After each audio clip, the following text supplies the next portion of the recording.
Eastern Kings என்ன பண்ண போறாங்க அப்படின்னா தரை மார்க்கமா வருவாங்க அப்படின்னு சொல்லி பார்க்கிறோம். இந்த தரை மார்க்கமா வரக்கூடிய ஈஸ்டர்ன் கிங்ஸ் இருக்கிறாங்க இல்லையா, இவங்களை பத்தி நீங்க கொஞ்சம் பார்க்கறதுக்கு முன்னாடி இந்த தரை மார்க்கமா வருவதற்கு இப்போ ஒன்று செஞ்சிருக்கிறாங்க பாருங்க. இதுக்கு பேரு சில்க் ரோடு அப்படின்னு பேரு, சைனா போட்டிருக்கு.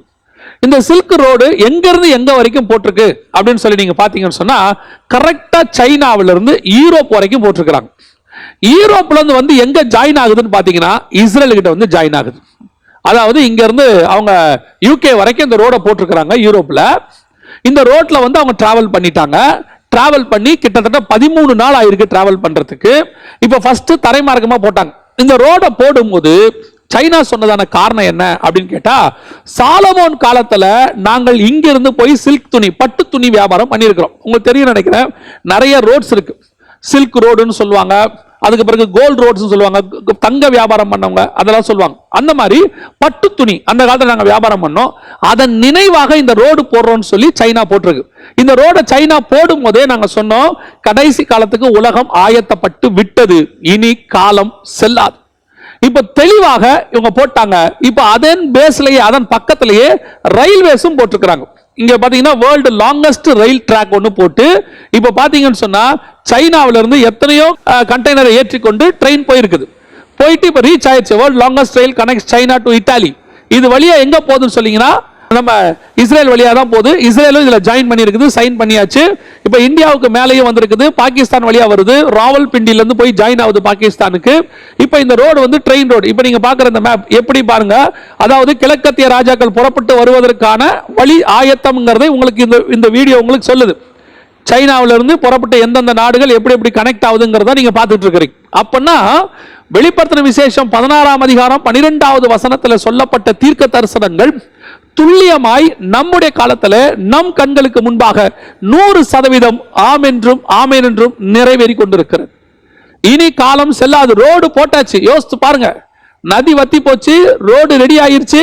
இப்போ ரோடு புறப்பட்டாச்சு. இப்போ ரோட்வேஸும் ரெடி, ரயில்வேஸும் ரெடி. இப்ப சைனா வந்து இதை போட்டுச்சு. இதை போட்ட உடனே சைனாவுடைய இன்னொரு பிளான் என்ன அப்படின்னு சொல்லி நீங்க பாத்தீங்கன்னு சொன்னா, இதே மாதிரி போர்ட் வழியா போடணும் தான் சைனா. இப்ப பாருங்க, இப்ப நீங்க பாக்குறது இது இருக்கு இல்லையா, இது மேல் வழியா போகுது சைனா. மேல் வழியா சைனால இருந்து யூரோப் வரைக்கும் போகுது. இதான் காட்ஸ் பிளான். ஆனா சைனாவுக்கு ஒரு ஆசை இருக்குது, உலகத்தை பிடிக்கிற ஆசை. இப்ப ரீசெண்டா ஒரு 1 வீக்கா கூட நீங்க நியூஸ்ல எல்லாத்துலயும் பாருங்க, சைனா தன்னுடைய போர்க்கப்பலை இறக்கிருச்சு. எப்படிப்பட்ட போர்க்கப்பலை இறக்கி இருக்குது?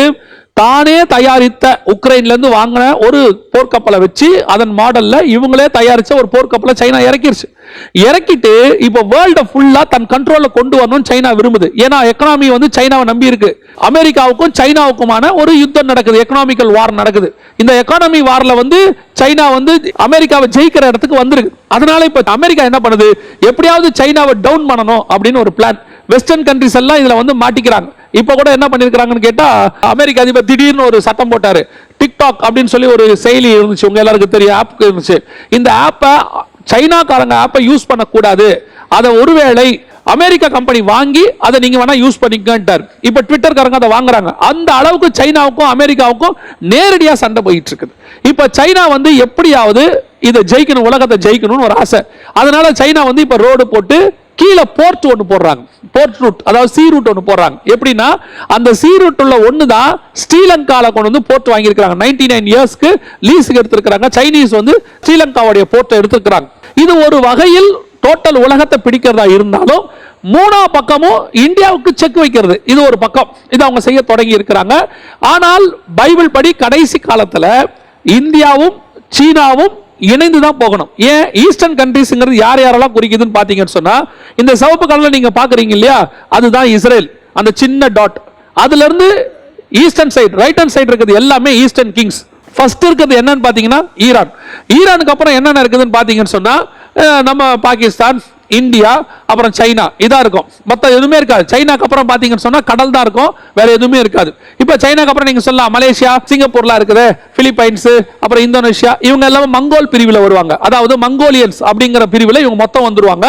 இங்க பெர்ஷியன்ஸ் அந்த பிரிவில் நம்ம எல்லாருமே வந்துருவோம். ஏதாவது ஈஸ்டர்ன் கிங்ஸ் எல்லாருமே வந்துருவாங்க. பெருசா சொன்னா 3 நாடு தான், ஈரான், இந்தியா, சைனா. இந்த 3 நாடு தான். இவங்க தான் ஈஸ்டர்ன் கிங்ஸ், அதாவது கிழக்கத்திய ராஜாக்கள். சூரியன் உதிக்கும் திசையில் இருந்து வரும் ராஜாக்கள் வரணும். இப்ப இந்த 3 ராஜாக்களும் இப்ப நீங்க பாத்தீங்கன்னா 3 பேரும் தனித்தனியா இருந்தாங்க. இப்ப சைனாவும் ஈரானும் சேர்ந்துருச்சு. 2 பேரும் சேர்ந்து ரஷ்யாவுடைய முயற்சியில சைனாவும் ஈரானும் சேர்ந்து இப்ப ரஷ்யாவோட அவங்க இணைஞ்சிருக்கிறாங்க. அப்போ சைனா வந்து உலகத்தை பிடிச்சிருமா? இப்ப ஆஸ்பர் இது வந்து அர்மேனியன் யுத்தம் இப்ப வருமானா? இப்ப வராது. இப்போ நான் வந்து ரீசெண்டா ஒரு 2-3 நாளைக்கு முன்னாடி ஒரு நியூஸ் பார்த்துட்டு இருந்தேன். உலகத்தை யார் கண்ட்ரோல்ல கொண்டு வருவது அப்படின்னு சொல்லி ஒரு ஆப்ஷன் கொடுத்திருக்காங்க. அதாவது அடுத்த நியூ வேர்ல்ட் ஆர்டர் ஃபார்ம் பண்றது யாரா இருக்கும் அப்படின்னு சொல்லி எல்லாருமே ஒரு ஆப்ஷன் ஒரு 2-3 நாடுகளுக்கு கொடுத்தாங்க. மீண்டும் அமெரிக்கா தலையெடுக்குமா, அல்லது அமெரிக்கா வீழ்ச்சி அடைந்து சைனா மேல வந்துருமா, ரஷ்யா ஆதரவோடு கூட சைனா மேல வந்துருமா, ஏன்னா ரஷ்யா வந்து சைனாவுக்கு ஆதரவு கொடுக்குது அப்படின்னு சொல்லி ஒண்ணுக்கு சொல்லியிருக்கிறாங்க. இதுல இவங்க யாருமே ஒரு ஆப்ஷனை கொண்டே வரல. எந்த ஆப்ஷனை கொண்டு வரல தெரியுமா?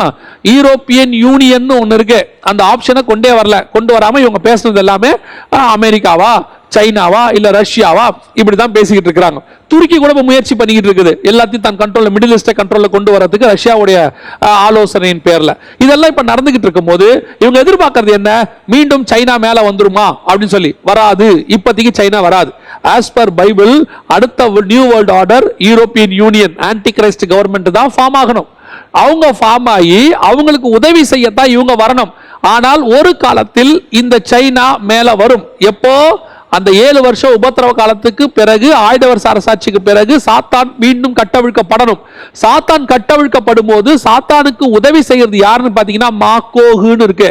இந்த மாக்கோகு தான் பின்னாட்கள்ல மாக்கோகியாவா மாறி மங்கோலியாவா மாறிச்சு. அந்த மங்கோலிய இனத்தை சார்ந்ததுதான் சைனா. சைனாவுடைய சின்னம் தான் டிராகன். அந்த டிராகனுடைய கலர் தான் சிவப்பு. சைனா கம்யூனிசம், அவங்க சிவப்பு கலர். பைபிள்ல ரெட் டிராகன் தான் கடைசி காலத்துல இருக்கும்னு பைபிள் சொல்லுது. சோ சைனா தலை எடுக்கும், மேல வரும், கடைசி காலத்துல ஆளுகை செய்யும்.